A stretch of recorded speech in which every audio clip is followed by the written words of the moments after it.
so much for joining me on this next installment of Coming Clean on Crowdfunding. Also, the first one of 2017, a brand new year. I hope 2017 brings everybody lots of exciting adventure, happiness, new opportunities.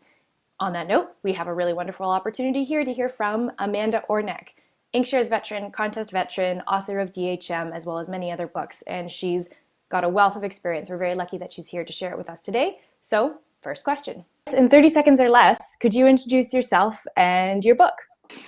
Amanda Orneck. I am the author of DEUS, HEX, MACHINA, which is a cyberpunk novel set in dystopic Orange County, California, about a future where technology is a religion and the whole western side of the country is formed into one country called Apotheosis that is run by the Church of Technology. The main character is a woman named Isidore Ram, who is a hacker, essentially a nun or a monk whose job it is to protect the future version of the internet from online attacks.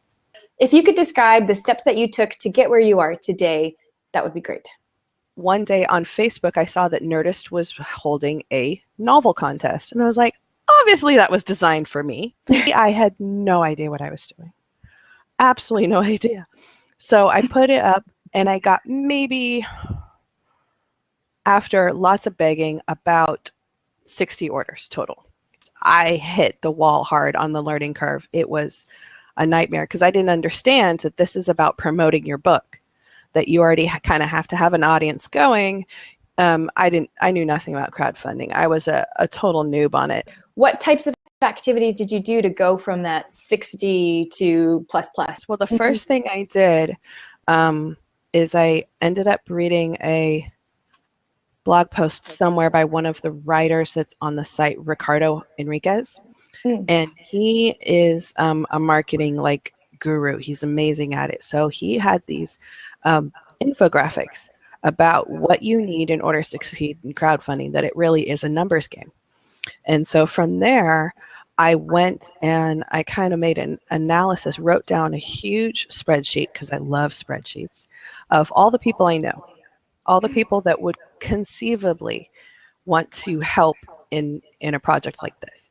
And then I started contacting people. The first round was a group of like a group email kind of thing. Then you have to basically pound the pavement in person, talking to everybody you know. And the ask isn't for, can you support my book, which people often think is a kind of a passive thing. Oh yeah, go team. What I'm saying, can I get your order? Can you spend $10 on my future? And that is really hard to ask. It's not easy, but once you get past that hump, that the barrier of asking people for money, then you realize that you are, between you and 750 people, that's your goal, to be able to get your dream done. Now, let's say Joe Schmo from high school, you haven't talked to in 10 years, and you're like, hey, Joe Schmo, I'm thinking about you. You don't know I'm thinking about you, but you are. How did you open the conversation? What are some things that you would say to Joe Schmo? My conversations usually started, hi, I'm a person that you knew from something. In my experience, if you remember anything about that person, you want to be specific. Getting the yes is pretty easy. If someone's like, oh yeah, I'll totally back it. I'm like, okay, when? When will you do this? Because the having to chase people down for 2 months after that, not so much fun. And that's what happened a lot of the time.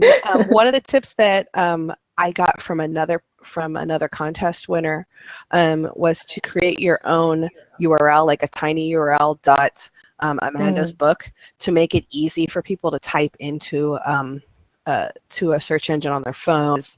Anything that you can make it easy and memorable and save steps and save clicks for people, then it's going to be an easier experience. One of the other writers asked about Reddit and whether anybody had tried some of the more less common or edgier social platforms, and what's your experience with those, if anything? Reddit is, or maybe the other communities, are really averse to self-promotion. It's a huge no-no. You might end up kind of cooling off that group to you who would have naturally and organically found you through other sources. Your network has to already be there before you start promoting to it.